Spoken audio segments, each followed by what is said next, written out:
Thank you so much for tuning in today. If you enjoyed this scary story, make sure to leave us a like and comment. Subscribe for more content. And now let's jump into the comments section to see what you guys had to say about this week's episode. Well, it is springtime, so don't forget to get your plants out of winter storage and give them some water. This story comes from our community member, Alexis. During the winter, I had just finished my finals and had a whole week off before my next classes started. My boyfriend and I decided to go to an indoor water park about 4 hours away from home. We were excited because my birthday was coming up soon. Would be a good way to celebrate the end of the semester and my upcoming birthday. When we arrived at the water park, everything seemed fine. The lazy river was slow and relaxing, the water slides were fun, and the hot tubs were hot. We spent all day there having fun and relaxing. Then we went back to the hotel room to rest before the evening activities started. Everything was fine until around 1 a.m. That's when we heard banging coming from the wall between our room and the next room. It sounded like somebody was trying to break down the wall. Obviously, we were freaked out sitting in the room.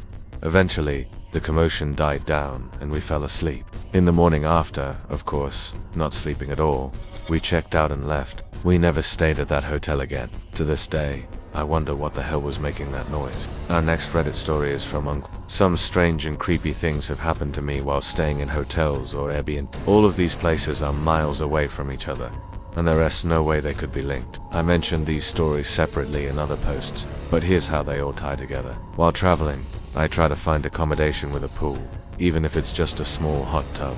I love a good swim at night. There was one time when I was staying at an Airbnb, and I was the only person there.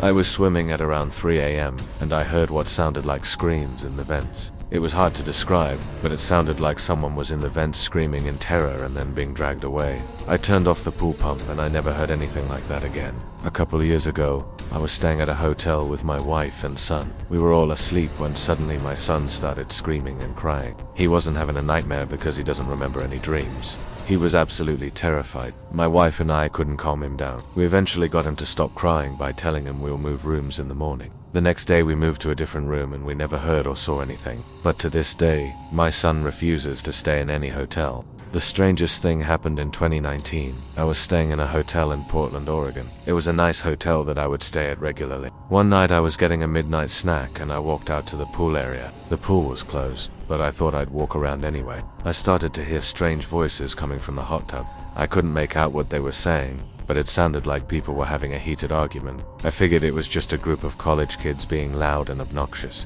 So I walked back to my room. Later that night, I was woken up to what sounded like screaming.